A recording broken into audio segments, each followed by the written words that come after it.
talk back like she wanna talk.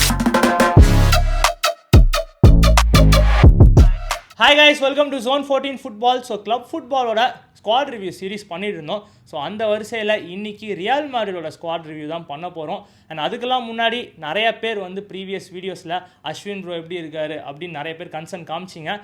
கால் பண்ணி பேசினேன், எல்லாமே ஓகே. இப்போதைக்கு என்ன பண்ணுறாருன்னா இருக்கிற இடத்துலேருந்து ஷிஃப்ட் பண்ணுறாங்க பிகாஸ் ப்ராப்பர்ட்டி டேமேஜஸ்லாம் ஆனனால. ஸோ இன்னும் நார்மல் டே டு டே லைஃப்க்கு போய் செட்டில் ஆகி பண்ணுறதுக்கு இன்னும் டைம் எடுக்கும். ஸோ அது வரைக்கும் அவர் வீடியோவில் வர மாட்டார். அது டைம் லைன்லாம் எனக்கு தெரியல, இப்போதைக்கு என்னால் கேட்கவும் முடியாது அந்த மாதிரி சுச்சுவேஷன். ஸோ அது வரைக்கும் முடிஞ்ச அளவுக்கு நான் எல்லாமே கவர் பண்ணுறேன். அண்ட் நம்ம ஸ்குவாடுக்குள்ளே போயிடுவோம். அஃபிஷியல் ரியல் மேட்ரிட் வெப்சைட்லேருந்து இந்த 26 மந்த் ஸ்குவாட் எடுத்திருக்கோம். ஸோ ஒன்று ஒன்றா படிப்போம். Goalkeeper list: Courtois and Lunin. Defense: Asensio, Militao, Hudson, Trent, Alex-Arnold, Konate, Cucurella, Carreras, Rudiger, Mendy and Dumfries. Midfield: Bellingham, Camavinga, Valverde, Tchouaméni, Arda Güler, Bernardo Silva and Thiago. Forwards: Vinicius Junior, Endrick, Kylian Mbappe, Rodrigo, Carlos SP, Brahim Diaz and Yan Diomande. அதாவது ஒரு fully stocked squad and நிறைய new faces, நிறைய incomings இருக்குது. So இந்த சீசனுக்கு பயங்கரமான squad இருக்குன்னே சொல்லலாம். அண்ட் முக்கியமாக இன்கமிங்ஸ் அண்ட் அவுட் கோயிங்ஸுமே நிறையா இருக்குது. ஸோ இதுக்கு வந்து எப்படி சொல்கிறது, இந்த ட்ரான்ஸ்ஃபர் விண்டோ ஹைலைட்டடாக இருந்தது டெஃபினட்டாக ரியல் மேட்ரிட் தான். யாரை பார்த்தாலும் வாங்க போகிறேன்ற மாதிரி தான் நியூஸ் வந்துட்டு இருந்தது. அண்ட் அதுக்கேற்ற மாதிரி நிறைய பேரை வாங்கி முடிச்சிட்டாங்க. ஸோ நான் இன்கமிங்ஸ் படிச்சிடுறேன் first. Yan Diomande, Cucurella, Dumfries, Konate, Bernardo Silva and Carlos Espi 6 incomings இருக்குது. அண்ட் அவுட் கோயிங் சர்ப்ரைசிங்லி 8 பேர் போயிருக்காங்க. அண்ட் அதில் பெரிய நேம்னு பார்த்தீங்கன்னா Dani Carvajal club captain, legend, veteran எல்லாமே சொல்லலாம். ஸோ அவர் வந்து கிளப்பை விட்டு போகிறாரு. At the same time Alaba, Fran Garcia, Ceballos, Gonzalo Garcia, Cesar Palacios, Martin and Valde, நிறைய பேர் அவுட் கோயிங்ஸ் இருக்குது. அதில் நிறைய சின்ன பசங்க இருக்காங்க. அட் த சேம் டைம் இதில் அவுட் கோயிங்ஸில் எது ப்ரோ அஃபெக்ட் பண்ணுன்னா என்ன கேட்டிங்கன்னா, கர்வாயால் வந்து ஒரு பெரிய லீடர் அண்ட் லெஜண்ட். பட் இருந்தாலும் ஏஜ் ஆயிடுச்சு, எல்லாம் அது வேறு ஃபேக்டராக இருந்தாலும் அந்த எக்ஸ்பீரியன்ஸை டெஃபினட்டாக மேட்ரிட் மிஸ் பண்ணுவாங்க. At the same time Gonzalo Garcia வந்து அதாவது இப்போ வரையும் என்னால் ஒத்துக்கவே முடியல, எப்படி விட்டுன்ற மாதிரி அந்த மாதிரி தான் இருக்குது. லிட்ரலாக கொன்சாலோ கார்சியாவோட பொட்டன்ஷியல் என்னன்னு தெரியும். அண்ட் எப்பப்போ எம்பாப்பே இல்லையோ அப்போ என்ன மாதிரி பெர்ஃபார்மன்ஸ் பண்ணியிருக்காருன்னு தெரியும். ஸோ கண்டிப்பாக ஃபுல்லாமில் அர்பலோவா கீழே ஷைன் ஆக தான் போகிறாரு. ஆனால் புரியுது, ஏன்னா பிளேயரால் என்ன சொல்கிறது 11க்குள்ளேயும் வர முடியாது, பெருசாக கேம் டைம் கிடைக்காத போது போகிற மாதிரி இருக்கும். But Real Madrid point of வியூவில் ஒரு ஹை பொட்டன்ஷியல் ஸ்ட்ரைக்கரை மிஸ் பண்ண போகிறாங்கன்னு தான் எனக்கு தோணுது. பட் எதுவுமே பண்ண முடியாது, ஏன்னா இன்கமிங்ஸும் நிறைய இருக்குது. ஸோ என்ன கேட்டிங்கன்னா ஒரு நல்ல ட்ரான்ஸ்ஃபர் விண்டோ, நிறையா பிளேயர்ஸை நல்லா வாங்கியிருக்காங்க.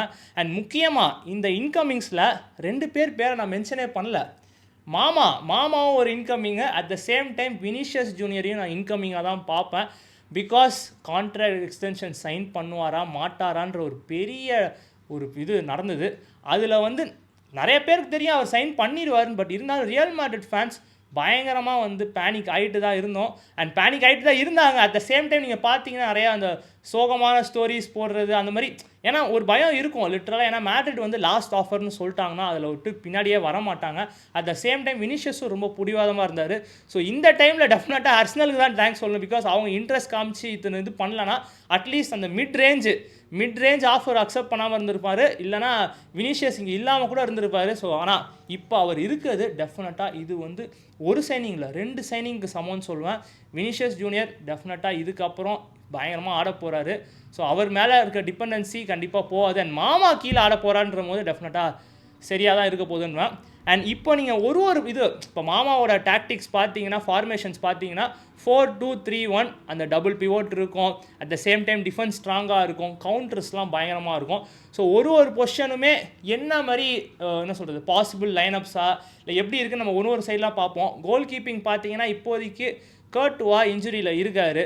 ஸோ இப்போ லுனின் தான் பண்ணுவார். அண்ட் லுனின் வந்து எந்த மாதிரி பண்ணியிருக்காரு நம்ம ப்ரீவியஸ் சீசன்ஸ் பார்த்துருக்கோம். முக்கியமான கேம்ஸ்லாம் குரூஷலாம் நல்லா பண்ணியிருக்காரு. ப்ரீ சீசன்லேயும் அவர் தான் பண்ணிகிட்ருக்காரு. ஸோ ஓகே, லுனின் தான் மோஸ்ட் லைக்லி ஸ்டார்ட் பண்ணுவார். அண்ட் இப்போது லெஃப்ட் பேக்கு 3 ஆப்ஷன்ஸ் இருக்குது. கரேராஸ் இருக்கார், ஃபெர்லான் மெண்டி இருக்கார். At the same time Marc Cucurella world cup winner Marc Cucurella இருக்கார். என்ன கேட்டிங்கன்னா டெஃபினட்டாக அப்படியே எடுத்து ஸ்டார்ட் பண்ணிடலாம். பட் அதாவது இப்போதைக்கு யார் ஸ்டார்ட் பண்ணுவார்னு நம்ம தெரியாது. ஏன்னா ப்ரீ சீசன்ஸில் குக்குரலான வேர்ல்டு கப் முடிச்சதுனால வரல. பட் ஆனால் நம்மளோட என்ன சொல்கிறது, அந்த ட்ரீம் 11ன்னு கேட்டிங்கன்னா டெஃபினட்டாக ட்ரீம் 11ல் குக்குரலா இருப்பார். டிஃபென்சிவ்லி ஸ்ட்ராங், அஃபென்ஸுமே ஸ்ட்ராங்கு. ஸோ குக்குரலா டெஃபினட்டாக ஒரு டாப் சைனிங். என்ன கேட்டிங்கன்னா இந்த சைனிங்ஸ்லே நம்பர் 1 சைனிங் நான் குக்குரலா தான் சொல்லுவேன். ஏன்னா டிஃபென்சிவ்லி ஸ்ட்ராங்கான பிளேயர். அதாவது வாங்கினோடனே நீங்கள் எடுத்து உள்ளே போட்டு விளாட வச்சிடலாம்லாம். அது இப்போ மாமா கீழே ஆட போகும்போது டெஃபினட்டாக பயங்கரமாக தான் இருக்கும். அண்ட் 2 சென்டர் பேக் ஆப்ஷன்ஸ் வந்து நீங்கள் பார்த்தீங்கன்னா இப்போ கொனாட்டேவை சைன் பண்ணியிருக்காங்க. பட் கொனாட்டே லிவர்பூலில் அப்படி இப்படின்னு தான் ஆடினார். லாஸ்ட் சீசன்லாம் ரொம்பவே ஸ்ட்ரகிள் பண்ணார். பட் எனக்கு என்னமோ ஜோசே மொரினியோ கீழே அவர் கைடன்ஸில் எந்த ஒரு சாதா டிஃபெண்டர்ஸே நல்லா ஆடுவாங்க, சுமாராக இருக்கவங்க இன்னும் சூப்பராக ஆடுவாங்க. அண்ட் கொனாட்டே பெர்ஃபார்ம் பண்ண ஆள் தான் இப்போ ஃபார்ம் அவுட்டில் இருந்தார். ஸோ எனக்கு கேட்டிங்கன்னா கொனாட்டேக்கு ஒரு பிரேக் அவுட் சீசனாக இருக்க போகுதுன்ற மாதிரி தான் எனக்கு ஃபீல் ஆகுது. அண்ட் இன்னொரு சென்டர் பேக் யார் ப்ரோ ஆடுவார்னு கேட்டிங்கன்னா எனக்கு என்னமோ டான் ஹட்சன் போக வாய்ப்பு இருக்குது. பட் ஆனால் மாமா வந்து இல்லை, எனக்கு வந்து ஒரு ப்ராப்பர் சாலிட் டிஃபென்ஸ் வேணும், எனக்கு வந்து அந்த பால் பிளேயிங் அபிலிட்டிலாம் அதெல்லாம் செகண்டரி அப்படின்னு யோசிச்சாருன்னா மேபி ருடிகர் போகலாம். பட் ஆனால் ஹொட்சன் வந்து அந்த லெஃப்ட் ஹேண்ட் சைடில் ஆஃப்கோர்ஸ் அந்த ஆப்ஷனாக இருப்பார். ஸோ எனக்கு கேட்டிங்கன்னா ஹொட்சன் அண்ட் கொனாட்டே இப்போதைக்கு போகலாம். பட் அது மட்டுமே இல்லாமல் நிறைய ஆப்ஷன்ஸ் இருக்குது. இப்போ பார்த்தீங்கன்னா எடர் மிலிட்டாவோ இன்ஜுரியில் இருக்கார். அட் த சேம் டைம் ருடிகர் அவருமே இருக்கார். ஸோ ரெண்டு பொசிஷன் பேக்கப்ஸ் இருக்காங்க. At the same time left bag சொன்னோம். லெஃப்ட் பேக் வந்து நமக்கு பேக்கப் பார்த்தீங்கன்னா மெண்டி அண்ட் கரேரஸ் 2 பேருமே ஸ்ட்ராங்கான பிளேயர்ஸ் தான், டவுட்டே கிடையாது. பட் இன்ஜுரி இஷ்யூஸ் நிறையா ஆச்சு நம்ம பார்த்தோம். அண்ட் குக்குரலா வந்துட்டார்னா அந்த 3 பேர் அந்த பொசிஷனுக்கு வந்து சரியான ஃபைட் இருக்க போகுது கைஸ். அதாவது அது டெஃபினட்டாக சொல்கிறேன். அட் த சேம் டைம் இப்போ ரைட் ஹேண்ட் சைடு வந்தோன்னா ட்ரெண்ட் அலெக்ஸ்-ஆர்னால்ட் அண்ட் புதுசாக வாங்கின டென்சல் டம்ஃப்ரீஸ். ஸோ இதுவுமே மாமாவுக்கு ஒரு பெரிய தலைவலி தான் இருக்கும். ஏன்னா ப்ரீ சீசனில் பார்த்தீங்கன்னா டம்ஃப்ரீஸை வந்து அந்த ரைட் ஹேண்ட் அட்டாக்கிங் சைட்லேயும் போட்டு ட்ரெண்ட்டை போட்டு கூட ஆடி இருக்காங்க. ஸோ டம்ஃப்ரீஸ் வேரியஸ் பொசிஷன் ஆடுவார், வெர்சடைலாக இருப்பார், அது டவுட்டே இல்லை. பட் ஆனால் மெயின் பிளேயர்ஸ்லாம் வந்ததுக்கப்புறம் அவர் வந்து அந்த இடத்துல ப்ரிஃபர் பண்ணுவாரான்னு கேட்டால் கிடையாது. ஸோ எய்தர் டம்ஃப்ரீஸ் ஆர் ட்ரெண்ட்டை தான் ப்ரிஃபர் பண்ணுவாங்க. ஸோ என்ன கேட்டிங்கன்னா தெரில, அதாவது பேஸ்ட் ஆன் ஃபார்ம் தான். இந்த பொசிஷன் பொறுத்த வரையும் ட்ரெண்ட் ஃபார்மில் இருந்தால் ட்ரெண்ட் ஆடட்டும், இல்லைனா டம்ஃப்ரீஸ் ஆட்டும். பட் ஆப்ஷன்ஸ் இருக்குது டெஃபினட்டாக சொல்கிறேன். இப்போ பேக்கில் நீங்கள் பார்த்தீங்கன்னா ஒரு பொசிஷனுக்கும் பேக்கப் இருக்குது, ஆப்ஷன்ஸ் இருக்குது, which is very good. And மாமா கீழே தான் சொல்கிறேன், மாமா கீழே சுமாரான டிஃபெண்டர்ஸே நல்லா ஆடுவாங்கன்ற போது ஒரு டீசெண்டான டிஃபெண்டர்ஸ் இருந்தாங்கன்னா இன்னும் பெட்டராக இருக்கும். அட் த சேம் டைம் இப்போ பேக் லைனில் ஆப்ஷன்ஸ் இருக்குது. ஸோ பேக் லைனில் எனக்கு தெரிஞ்சு ரொம்ப பிரச்சனை வராது. Maybe centre back in case Konate நான் பழைய மாதிரி தான் ஆடுவேன்டா அப்படின்னு முடிவு பண்ணிட்டு ஆடினானா பிரச்சனை தான். ஸோ பேக்லைன் எனக்கு தெரிஞ்சு ஓகே. அண்ட் கோல் கீப்பிங் வைஸ் ஓகே தான், பிரச்சனை இல்லை. இப்போ முக்கியமான பார்ட்டுக்கு வருவோம், அந்த மிட்ஃபீல்ட். ஏன்னா இப்போ மாமா வந்து அந்த 2 பிவோட் போடுவார். So defensive midfielder at the same time central midfielder மாதிரி 2 பேர் ஆடணும். ஸோ அந்த 2 பேருக்கு நீங்கள் பார்த்தீங்கன்னா டெஃபினட்டாக ஃபால்கன் இருக்கார், ஃபெடே வால்வர்டே ஆடுவார், சௌமெனி, கமாவிகா ஆப்ஷன் இருக்குது. பட் அங்கே தான் வந்து மேட்ரிட் ஃபேன்ஸ் என்ன ஃபீல் பண்ணுறாங்கன்னா, இல்லை ப்ரோ கொஞ்சம் தின்னாக இருக்குது, அதுதான் வல்னரபிள் ஸ்பாட்டாக இருக்க போகுது மேட்ரிடுக்கு. பிகாஸ் இது 2 பேரில் என்ன சொல்கிறது, வால்வர்டே ஓகே ஸ்ட்ராங்கான ஆப்ஷன். இப்போ சௌமெனி அண்ட் கமாவிகா பெருசாக ஃபார்மில் இல்லை, லாஸ்ட் சீசன்ஸ்லாம் பெருசாக ஆடலை. பட் தே ஹாவ் பொட்டென்ஷியல்ன்றது நமக்கு பயங்கரமாக தெரியும். அதுவும் கமாவிகாலாம் 2 சீசனுக்கு முன்னாடி எங்கே போட்டாலும் ஆடுவான். மாப் போடணுமா, மாப் போடுறேன், இப்போ வீடை பெருக்குன்ற மாதிரி நீ லெஃப்ட் பேக் போடு, அங்கே போடு, இங்கே போடு, நீ எல்லா பொசிஷனும் ஆட்டிருந்தவன் திடீர்னு என்ன ஆச்சுன்னு தெரியல, வேர்ல்டு கப்புக்கே போக முடியாத சுச்சுவேஷன் வந்துருச்சு. ஸோ என்ன கேட்டிங்கன்னா அந்த 2 இப்போ மாமா 2 பேரை போடுறாருன்ற போது டெஃபினட்டாக இன்னொரு ஸ்ட்ராங்கான ஒரு மிட்ஃபீல்டராக வாங்கி தான் ஆகணும் மேட்ரிட். இல்லைனா அங்கே யாருக்காவது இன்ஜுரி அப்படின்னு ஆச்சுன்னா பயங்கர தின்னாயிரும். அண்ட் அந்த ஸ்பாட்டை வந்து நீங்கள் ஏதாவது வெர்சடைலாக ஒரு பிளேயரை போட்டு மேட்ச் பண்ணாலும் இன்கேஸ் ஒரு ட்ராஃபிஸ் அடிக்கணும் அந்த மாதிரி ஒரு ஜோனில் போகும்போது அந்த ஒரு ஸ்பாட்னால போயிடக்கூடாதுன்ற ஃபேக்ட் யோசிக்கணும். எஸ், ராட்ரி வந்து பிளான் பண்ணாங்க, ராட்ரியை வாங்கிட்டா ஓகே அதை சீல் பண்ணிடலான்னு. பட் நமக்கே தெரியும் என்ன ஆகிட்டு இருக்குன்னு. இப்போ அவர் பார்சலோனா ப்ரிஃபர் பண்ணுறேன்றாரு. இப்போ என்னன்னா பார்சலோனா காசு கொடுக்க முடியாதா, இந்த மாதிரி நிறையா பிரச்சனை போயிட்டுருக்கு. பட் எனிவேஸ் அவர் ரியல் மேட்ரில் ப்ரிஃபர் பண்ணலன்னு சொல்லிட்டாரு. ஸோ அதோடய முடிஞ்சிச்சு. பட் நம்ம அந்த சைனிங் பண்ணியே ஆகணும், இல்லைனா அங்கே வல்னரபிள் ஸ்பாட்டாக இருக்க போது டவுட்டே கிடையாது. அண்ட் இதுக்கு மேலே முன்னாடி போனோம்னா left wing game, right wing 3-1 ஒன்று தெரியும், ஒன்று வந்து கீலியன் எம்பாப்பே தான் ஆடுவார். அந்த ட்ரீம் டீம் வச்சிங்கன்னா கீலியன் எம்பாப்பே வில் ப்ளே. அது இல்லாமல் நீங்கள் ஆப்ஷன்ஸ் பார்த்தீங்கன்னா எஸ்பி இருக்கார், என்ட்ரிக் இருக்கார், என்ட்ரிக் கூட ஆடுவார். ஸோ அது ஒரு என்ன சொல்கிறது, இந்த வாட்டி மாமா சொல்லிட்டாரு என்ட்ரிக் வந்து நான் லோன்லலாம் அனுப்ப மாட்டேன், இந்த வாட்டி வந்து பிளானில் இருக்கார். ஸோ ஃபுல்லாக வச்சு தான் ஆட போகிறேன்ற மாதிரி கிளியராக தெரிஞ்சிருச்சு. ஸோ கீலியன் எம்பாப்பே, என்ட்ரிக் எல்லாம் பேக்கப்பாக இருக்கும்போது, சாரி எம்பாப்பே மெயின், என்ட்ரிக்லாம் பேக்கப்பாக இருக்கும்போது ஓகே பிரச்சனை கிடையாது. லெஃப்ட் ஹேண்ட் சைடில் வினிஷியஸ் ஜூனியர், நான் சொன்னேனே the signing of the season குக்குரலாவாக இருந்தாலும் இதுதான் எனக்கு தெரிஞ்சு இன்னொரு சைனிங் ஆஃப் த சீசன் சொல்வேன். என்ன தான் ஒரே டீமில் இருந்தாலும் கான்ட்ராக்ட் எக்ஸ்டென்ஷன் சைன் பண்ணியிருந்தாலும் இது ஒரு புது சைனிங் மாதிரி தான் ஃபீல் ஆகுது. அண்ட் வினிஷியஸ் ஜூனியர்கிட்ட இப்போ நிறைய எதிர்பார்ப்புகள் இருக்குது. பிகாஸ் கான்ட்ராக்ட் கொடுத்தாச்சு, சேலரி ஏற்றியாச்சு, பர்ஃபார்மன்ஸில் காட்டணும். ஸோ லெஃப்ட் விங்கில் வினிஷியஸ் ஜூனியர் அஃப்கோர்ஸ் மெயின் ஆப்ஷனாக இருப்பார். ரைட் ஹேண்ட் சைடில் தான் இப்போ யார் ஆட போகிறா? ஏன்னா இப்போதைக்கு நீங்கள் இன்ஜுரி லிஸ்ட்டில் பார்த்தீங்கன்னா ராட்ரிகோ இன்ஜூர்டாக இருக்கார். ஓகேயா? So Yan Diomande can play on the left hand side, also you can play on the right hand side. So அவங்க போவாங்களா? இல்லை பாஸ், எனக்கு வந்து லெஃப்ட் ஃபுட்டட் பிளேயர் வேணும், எனக்கு பிரஹீம் டியாஸ் அந்த பக்கம் வேணும் அப்படின்னு ஃபீல் பண்ணுறாங்களா? என்ன கேட்டிங்கன்னா எனக்கு பிரஹீம் டியாஸ் அந்த பக்கம் வேணும். பிகாஸ் லெஃப்ட் ஹேண்ட், அதாவது லெஃப்ட் ஃபுட் பிளேயரு, அண்ட் அந்த சைடில் டியாஸும் அண்ட் ஆர்டா குலருமே சூப்பராக பெர்ஃபார்ம் பண்ணாங்க லாஸ்ட் சீசன். அதாவது ஒரே பாசிட்டிவிட்டின்னு நம்ம சொல்லணும்னா அவங்க ரெண்டு பேரை சொல்லலாம். ஸோ ஆனால் இப்போ இந்த பொசிஷன் பர்டிகுலராக அந்த ரைட் ஹேண்ட் சைடுன்னு கேட்டிங்கன்னா யான் டியோமாண்டேவை போடுறதுக்கு எனக்கு கேட்டிங்கன்னா டெஃபினட்டாக பிரஹீம் டியாஸை போடலாம் அந்த ட்ரீம் டீமில். அண்ட் அந்த சென்ட்ரல் மிட்ஃபீல்ட் டவுட்டே இல்லை, பெல்லிங்ஹாம் தான் பாக்ஸ் டு பாக்ஸ் இருப்பார். இப்போ இன்னும் கொஞ்சம் அஹெட் போய் இந்த 4-2-3-1 இன்னுமே ஒரு நல்ல ரோல் கிடைக்கும் பெல்லிங்ஹாமுக்கு. அண்ட் இப்போ அந்த பொசிஷனுக்கு செம ஃபைட் இருக்குது கைஸ். அதாவது ஆர்டா குலருமே சூப்பராக விளாண்டுருக்காரு. ஆர்டா குலர் வந்து இப்போ கேட்டிங்கன்னா பெல்லிங்ஹாமும் அவனுக்கு ஃபைட்டு போகும் தான் சொல்கிறேன். ஏன்னா இப்போ வேர்ல்டு கப் முடிச்சுட்டு இன்னும் பெல்லிங்ஹாம் பெருசாக உள்ளே வரல. ப்ரீ சீசன் மேட்சஸ்லாம் ஃபுல்லாக ஆர்டா தான் ஆடிட்டு இருக்காரு.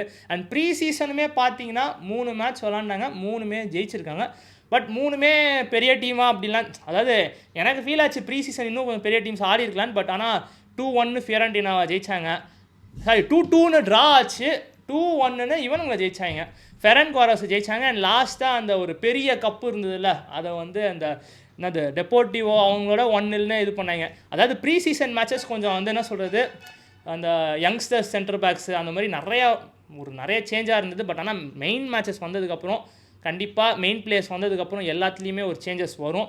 ஸோ இதுதான் எனக்கு தெரிஞ்சு ட்ரீம் 11 இருக்குமா எனக்கு பார்த்தீங்கன்னா. இப்போ யான் டியோமாண்டே டெஃபினட்டாக பேக்கப்பாக இருக்க வாய்ப்பு இருக்குது. வினிஷியஸ் அவர் வந்து ஒரு 60-70க்கு அப்புறம் யான் டியோமாண்டே இறக்கலாம். இல்லை நாங்கள் அவ்வளோ ப்ரைஸ் டேக் போட்டு வாங்கிட்டோம் ப்ரோ, அப்போனா யான் டியோமாண்டேவை நான் எங்கேயாவது சொருகியே ஆகணும்னா நீ ரைட் ஹேண்ட் சைட் போடலாம். பட் எந்த அளவுக்கு எஃபெக்டிவாக இருக்கும்? பிகாஸ் அவங்களோட ஸ்ட்ராங் பொசிஷனில் போட்டால் தான் நல்லாயிருக்கும். எஸ், அவர் வேர்ல்டு கப்பில் லைப்சிக்கில் இந்த சைடு நல்லா பண்ணியிருக்காரு, அந்த சைடு நல்லா பண்ணியிருக்காரு. பட் யார் எந்த சைடு ரொம்ப எஃபெக்டிவாக பண்ணுவான்ற போது எனக்கு பிரஹீம் டியாஸ் தோணுது. பட் ஆனால் பேஸ்ட் ஆன் ஃபார்ம் தான், ஃபார்ம் எப்படி இருக்கோ அதை பேஸ் பண்ணி தான் நம்ம போகிறோம். ஸோ எஸ், இதுதான் எனக்கு என்னமோ ட்ரீம் 11 தோணுது. அண்ட் ஸ்குவாட் ஒரு வயசு எனக்கு தெரிஞ்சுன்னா ஸ்ட்ராங்கான ஸ்குவாட். ட்ரான்ஸ்ஃபர் விண்டோவில் சூப்பராக பண்ணியிருக்காங்க, அதில் எந்த டவுட்டுமே இல்லை. இன்கமிங்ஸ் அவுட் கோயிங்ஸ் எல்லாமே பக்காவாக இருக்குது. ஸோ எனக்கு கேட்டிங்கன்னா ஜோசே மொரினியோ எதிர்பார்த்த அந்த ஸ்குவாடு வந்துருச்சு. ஆனால் இன்னும் அந்த வல்னரபிள் ஸ்பாட் அந்த மிட்ஃபீல்டு, இன்னும் ஒரு டிஃபென்சிவ் மிட்ஃபீல்டர் டெஃபினட்டாக வாங்கியே ஆகணும். இல்லைனா சீசன் எண்டில் ஏதாவது இன்ஜுரிஸ் வந்துச்சுன்னா கண்டிப்பாக இது ஒரு மேஜர் கன்சர்னாக வரதான் போகுது. அண்ட் எஸ், இப்போ நம்ம எந்த பகுதிக்கு வரப்போகிறோம்னா இந்த சீசன் ரியல் மாட்ரிட்லேருந்து என்ன எதிர்பார்க்கலாம்? பிகாஸ் 2 சீசன் ட்ராஃபிலெஸ்ஸாக போனதுக்கே சுற்று வட்டாரத்தில் எல்லாரும் வந்து போட்டு இது பண்ணுறாங்க. ஏன்னா 2 வருஷம் இதாக இருந்தது குத்தமாக புரியுது. அந்த அளவுக்கு ட்ராஃபி ஜெயிச்சு அழுத்து போய் அந்த ரேஞ்சில் இருந்து ஒரு சீசன் 2 சீசன் அடிக்கலைன்னா இப்போ தான் ரைவல் ஃபேன்ஸுக்கு ஒரு ஆப்பர்ச்சுனிட்டி வந்து நல்லா குலைப்பாங்க. அது எதுவும் பண்ண முடியாது, it's part of the game. But ஆனால் இந்த சீசன் ட்ராஃபி என்ன ட்ராஃபி எதிர்பார்க்கலாம்? டெஃபினட்டாக அந்த ஸ்பானிஷ் கப் எல்லாம் இருக்குது, டொமஸ்டிக்கில் இருக்குது. பட் டொமஸ்டிக்ஸ்லாம் எந்த அளவுக்கு ஃபோக்கஸ் பண்ணுவாங்கன்னு எனக்கு தெரியல. பட் மேட்ரிடோட மெயின் ஃபோக்கஸே லாலிகாவும் அட் த சேம் டைம் யூசிஎல்லாவும் தான் இருக்கும். ஏன்னா இப்போ லாலிகா பார்த்தீங்கன்னா டெஃபினட்டாக it's gonna be a 2 horse race. எப்போதுமே போல் 2 horse ரேஸ் இருக்க போது. ஒன்று ரியல் மாட்ரிட், இன்னொன்று பார்சலோனா. 2 பேர் நடுவில் தான் போட்டியே. ஸோ இவங்க 2 பேருக்குமே ப்ளஸ்ஸும் இருக்குது மைனஸும் இருக்குது, ப்ளஸ்ஸும் இருக்குது மைனஸும் இருக்குது. ஸோ 50-50ன்ற மாதிரி தான் நான் ப்ரீவியஸ் லைவ்ஸில் எல்லாத்துலேயும் சொல்லியிருப்பேன் யார் ட்ராஃபி அடிப்பான்னு. பட் எனக்கு என்ன இப்போ தோணுதுன்னா ரியல் மாட்ரிட் லாலிகாவை ஜெயிக்க போகிறாங்கன்ற மாதிரி தோணுது. இது வந்து டெலியூஷனலான இது கிடையாது, மாமா மேலே ஓவர் கான்ஃபிடன்ஸ் கிடையாது. இப்போ இருக்க ஸ்குவாடுக்கும் and Jose Mourinho tactically blunder அந்த அளவுக்கு போட மாட்டார். அண்ட் ஸ்குவாடுமே சூப்பராக கொடுத்துருக்கனால எனக்கு என்னமோ லாலிகா இந்த வாட்டி 3 வருஷம்லாம் ட்ராஃபிலெஸ்ஸாக போகிறது இல்லை. லாலிகா டெஃபினட்டாக அடிக்க போகிறாங்க. யூசிஎல் பற்றி எனக்கு யூசிஎல்ல டெஃபினட்டாக அதாவது லாங் ரன் இருக்க போகுது. அண்ட் யூசிஎல்ல ஓகே மேட்ரிட் வந்து வேலைக்கு ஆக மாட்டாங்க, இவங்க வந்து ஃபார்ம்லேயே இல்லைன்னு அப்படின்னு ரூல் அவுட் பண்ணாலே என்ன மாதிரி சம்பவம் பண்ணுவாங்கன்னு தெரியும். ஸோ யூசிஎல் எப்போதுமே ஆக்டிவாக தான் இருக்கும். இப்போ என்ன ஃபார்மில் இருந்தாலும் சொல்கிறேன், நல்ல ஃபார்மில் இருக்கும், நல்ல ஃபார்மில் இல்லை, அதெல்லாம் கணக்கே கிடையாது.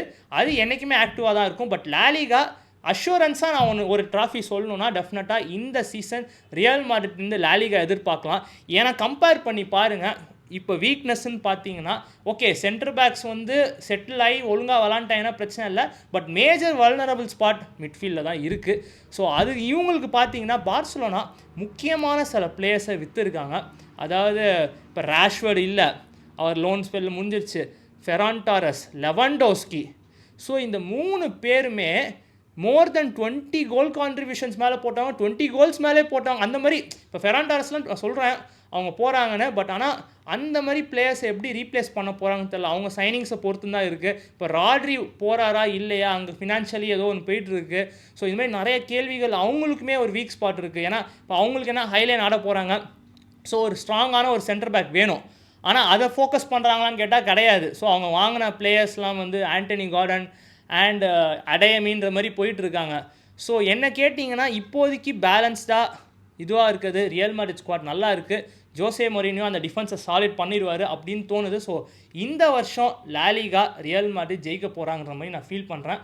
தெரில, அதான் 2 பேருக்குள்ளே தான் போட்டி இருக்கும். இதில் 50-50 நினச்சேன். பட் எனக்கு என்னமோ ரியல் மாட்ரிட் ஜெயிக்க போகிறாங்கன்னு தோணுது. நீங்கள் என்ன நினைக்கிறீங்கன்றத கமெண்ட்ஸை சொல்லுங்கள். பட் எஸ், இதுதான் என்னோட பெர்ஸ்பெக்டிவில் ஸ்குவாட் நல்லா இருக்குது கைஸ். ஆனால் இன்னும் ஒரு மிட்ஃபீல்டர் வாங்கினா இன்னும் பெட்டராக இருக்கும். ப்ரீ சீசனும் டீசெண்டாக போயிட்டுருக்கு. ஆனால் பெரிய டெஸ்டபிள் டீம்ஸை ஆடலை இன்னும். ஸோ அதனால் இன்னும் நம்ம எதுவும் சொல்ல முடியாது. இன்னும் சில பெயின் பிளேயர்ஸ்லாம் வரணும். அண்ட் நிறையா பிளேயர்ஸ் இன்ஜுரியில் இருக்கவங்களும் வரணும். வந்துட்டா இன்னும் பெட்டராக இருக்கும். அண்ட் என்ன கேட்டிங்கன்னா one of the best squads இப்போ இருக்கிறது மேட்ரிட்ட இருக்குது. அதாவது இப்போ வாங்கின ட்ரான்ஸ்ஃபர் முடிச்சதுக்கப்புறம், ஏன்னா இப்போ கரண்ட்டாக பெஸ்ட் ஸ்குவாட்ஸ் நிறைய டீம்கிட்ட இருக்குது. பட் ட்ரான்ஸ்ஃபர் பண்ணி இந்த ட்ரான்ஸ்ஃபர்ஷன் நல்லா பண்ணனால நல்லா ஸ்குவாட் இருக்கிறதுக்கு டெஃபினட்டாக ரியல் மாட்ரிட் சொல்லலாம். அண்ட் எனக்கு கேட்டிங்கன்னா ரியல் மாட்ரிட் ஃபேன்ஸ் கொஞ்சம் எக்ஸ்பெக்டேஷன்ஸ் வச்சுக்கலாம். ஏன்னா 2 சீசன் இல்லை, அந்த ஹங்கர் இருக்கும். மாமா வந்திருக்காரு, மாமா சும்மாலாம் விட்டுற மாட்டார், ஏதாவது பண்ணுவாருன்ற நம்பிக்கை எனக்கும் இருக்குது. ஸோ கைஸ், நீங்கள் என்ன நினைக்கிறீங்க? உங்களோட ட்ரீம் டீம் என்னவா இருக்கும்? அண்ட் மேட்ரிட் என்னென்ன ட்ராஃபிஸ் இந்த சீசன் அடிப்பாங்க? அண்ட் உங்களோட வல்னரபிள் ஸ்பாட், அதாவது இந்த பிளேயரை வாங்கினா நல்லாயிருக்கும், இந்த சைனிங் பண்ணால் நல்லாயிருக்கும், நீங்கள் என்ன யோசிக்கிறீங்கன்றத கமெண்ட் செக்ஷனில் போடுங்க. அண்ட் நம்ம சேனலை சப்ஸ்கிரைப் பண்ணலாமா பார்த்துட்டு இருந்தீங்கன்னா மறக்காமல் சப்ஸ்கிரைப் பண்ணி நம்மளை சர்ப்ரைஸ் பண்ணுங்கள். பெல் ஐக்கானை கிளிக் பண்ணிடுங்க. ஸோ நம்ம வீடியோஸ் ரெகுலராக ரீச் ஆகும். அண்ட் நெக்ஸ்ட் ஸ்குவாட் ரிவ்யூ வீடியோவில் பார்க்குறேன். பை.